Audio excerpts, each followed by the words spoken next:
Where do vampires store all the wealth that they acquire? Well, in the blood bank.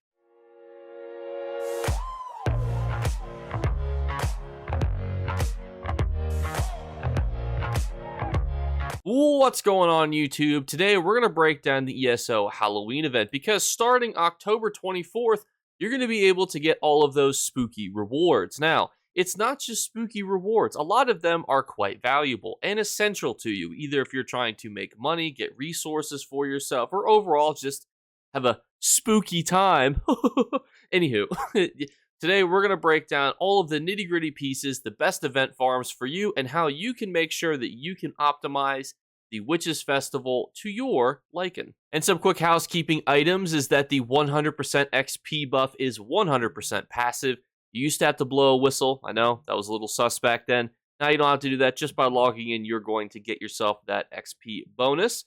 And it also has added the plunder skulls to all incursion types, quest types, public dungeon types, meaning that if you were doing questing on a new character, you'll get plunder skulls by killing the bosses that pop up every so often. You deliver a ham sandwich, kill a minor boss, boom, now you get a plunder skull as well. And if you are farming Mirror incursions, those will count as well. And as always, but if it's your first ESO event, you will be able to get a free quest inside of the Crown Store, which you guys can see here.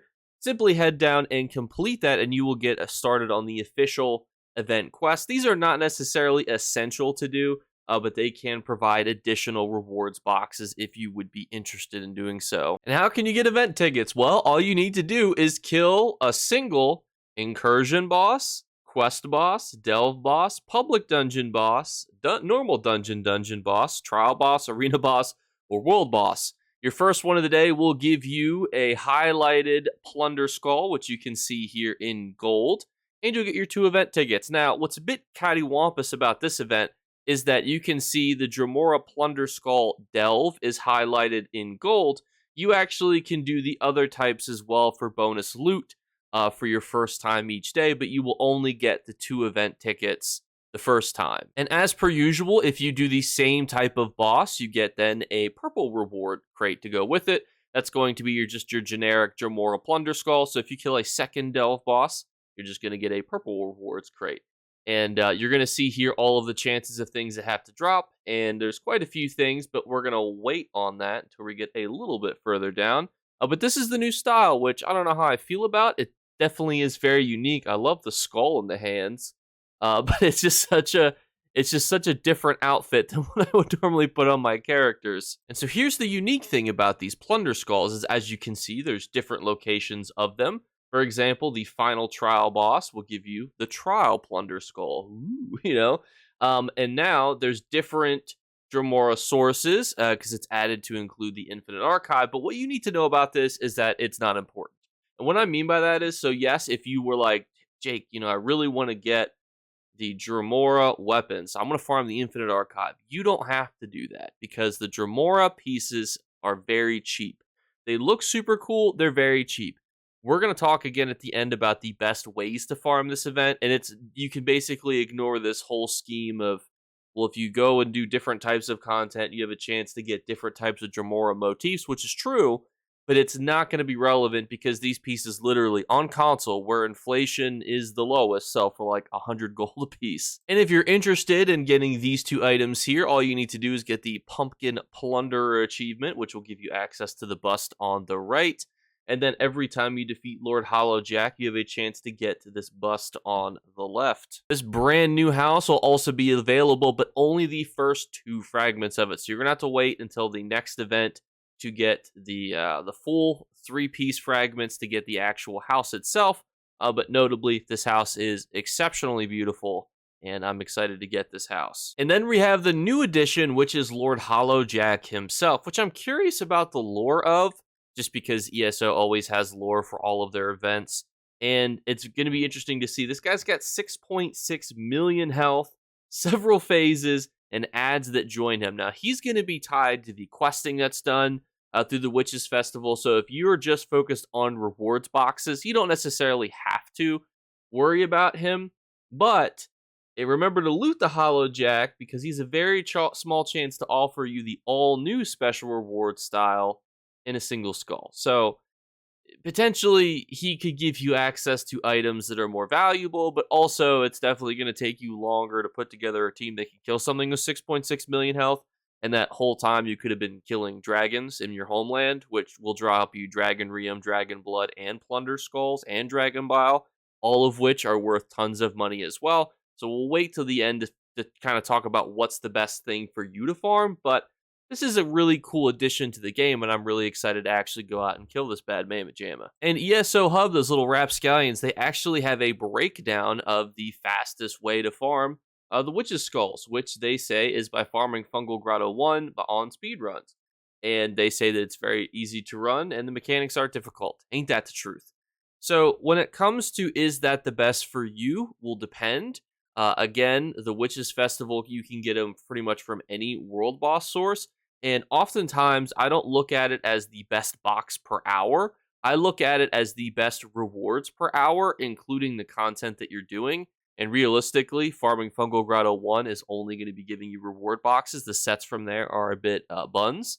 So we'll talk about that once we finish all of the rest of the stuff. But notably as well, you'll be able to buy some stuff, obviously. Ooh, you could buy stuff with your event tickets, but you can actually get some of the stuff of yesteryear, and this is important because you can actually kind of finagle your odds for this stuff. So the previous grab bag years, you can't get stuff that you own. So if you buy the super cheap stuff and then roll your event tickets, you actually have a chance to get something that's very valuable because you only have a chance to get the things that are valuable because you went on the market and bought all of the super cheap stuff. Generally, the emotes and mementos are the cheapest stuff here. So all of these items that you were looking at, if you notice, hey, I see this on the market for a couple hundred gold, buy it. And if you want to waste your event tickets on that, you certainly can. I say waste because most people are going to be putting their event tickets towards this brand new house, which I definitely think is going to be a better use of event tickets just because then you're getting a big ass house. But it's up to you and what you want to use your resources on. And here is why you want to farm these reward boxes, because you have a chance to get these recipes. That's not to say that other items are not going to be valuable as well. The new outfit style will certainly sell, and these furniture pieces will also sell. But when it comes to endgame recipes, especially Bewitched Sugar Skulls, we'll see a high uptick throughout the rest of the year. For example, last year on console, I was tracking the Bewitched Sugar Skull prices, and this is just one of the examples because it's the easiest to use because it's the most popular one, was around 25,000 gold during the Halloween event. After the Halloween event and a few months later, it slowly ballooned to, I think its highest peak was 110 to 120,000 gold.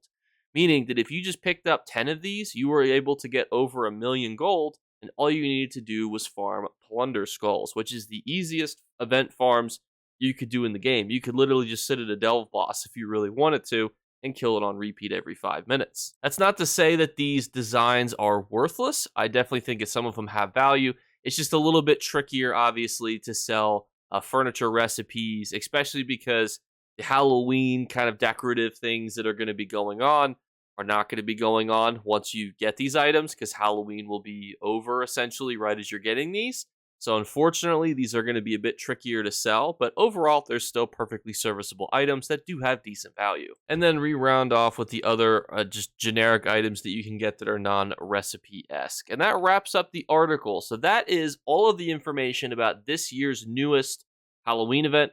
I'll link this article below because it's absolutely fantastic, and it's a great guide if you're interested in basically all of the overview of what is available in this event. And the first thing I want to talk about is actually Southern Elsewhere's dragons. Now, dragons are a really unique farm, and it's not going to be your highest boxes per hour like Fungal Grotto or even like the Craglorn portals, which I think may be even better than Fungal Grotto 1. But what I like to do anytime there's an event like this is it's not just the rewards from the actual Plunder Skulls. Obviously, Bewitched Sugar Skulls would be a fantastic pickup, and I would love for you guys to get tons of those, and hopefully you will by doing methods like this. But at the end of the day, other rewards are just as good too, and a lot of people haven't been farming dragons recently because dragons are harder to kill. There's really no benefit to killing them because the players that can kill dragons generally are just going to be the ones that buy it off the ESO open market because they have, millions of health. So during the event where world bosses and world events are going to be highlighted, a lot of people are going to take the time to go to Southern Elsewhere, band together, and kill these dragons. And I think that if you're one of the individuals that joins in on that event, you're going to be able to stock up on those 3 rare resources that they drop, that being Dragon Blood, Bile, and Rheum. Check out the description in this video to see how you can unlock Rheum, because you do have to complete a side quest to do it. But overall, I would encourage everybody watching, if you want to get gold, this is probably one of the best gold methods that also will go along with getting you tons of resources and getting you tons of plunder skulls. Another popular farm is the Bermuda Triangle inside of Bankarai, except the only victims in here are these world bosses, because this triangle of world bosses will most commonly be farmed during this event. Kill these world bosses. Each one will give you a plunder skull, and for good measure, you can throw in this dolmen as well. I love this area too because 7th Legion is a really cool set. It's not going to sell for anything, but it's cool to bind it to your sticker book. We also just broke down yesterday the Alakir Desert Dolmens. These are going to be your best combination of easy farming / getting experience on either new characters, old characters, or you can also use these methods to level up your companions because they're going to be able to follow you. So if you're interested in doing that, because there'll be double XP during this event, the Alakir Desert Dolmens are a good shout. A backup shout, though, is actually the Dolmens inside of Deshawn, which is a bit of a more niche farm. There'll be usually a handful of people doing it, but notably, too, Mother Sorrow and Plague Doctor are better sets than those that drop from Alakir Desert, so you might not get as much XP. There might not be as many people farming it there, but that's still a good reason to, maybe go to Deshawn. And when it comes to best boxes per hour, I actually think that the Craglorn event run is the best. Now, this map comes to us from Reddit, and if run correctly, is a very quick farm that you guys can see here inside of Craglorn with very, very close rifts that are very close together. Overall, I would say try this event. I'm actually going to be live streaming myself doing some different methods. You also will get some decent sets from here. You're able to pick up resources off the ground to give you potent Nern Cruxes. So overall, I think that Craglorn is a really good shout as well. And to wrap us off, I'm actually going to link this forum post below because it goes over the random events that you can stumble upon and how to basically get rewards from them. A lot of people don't know that ESO has random events where if you're walking, a portal might come down, a person might call for help, you might get attacked by bandits. Those are actually scripted random encounters similar to Skyrim, but not necessarily as essential, because imagine if you had to farm a specific set item or a specific piece item from a random encounter, that would be painful. But this guy does a beautiful job breaking down all of the different things that you can encounter and how they are all linked together. So please give this guy a read if you're interested in the description below because it does great. It also links to some lore library stuff if you're interested more in the Hallowjack and how it kind of ties to the Elder Scrolls lore even more. So yeah, definitely give this a read. And that's going to actually be where we wrap up today. And if you guys are interested, we will be doing a breakdown of the best event farms in a bit more detail. This is our general overview video. So please stay tuned for that. Check out the description if you're interested for the good bits or if you're interested in reading this forum post. And just overall, thank you guys again for watching. As always, we're doing our 3 giveaway drawings. All you have to do to enter is leave a comment in the comments below. It can be anything as long as it's not removed by YouTube. Second thing is just make sure you're subscribed / following on Twitch and Twitter. And the third thing is look for a hidden word to be flashed upon the screen. If you're the first person to comment that word, you will win. Thank you guys so much again. Enjoy the current Elder Scrolls event, and I'll catch you in the next one. Bye, guys. You better remember to like and subscribe to Jakeclips. Or you should. I might have to pluck your eyes if you don't. Or, better yet, I'll skip rope with your entrails. Do it now. Subscribe. Ta-ta. Off with you.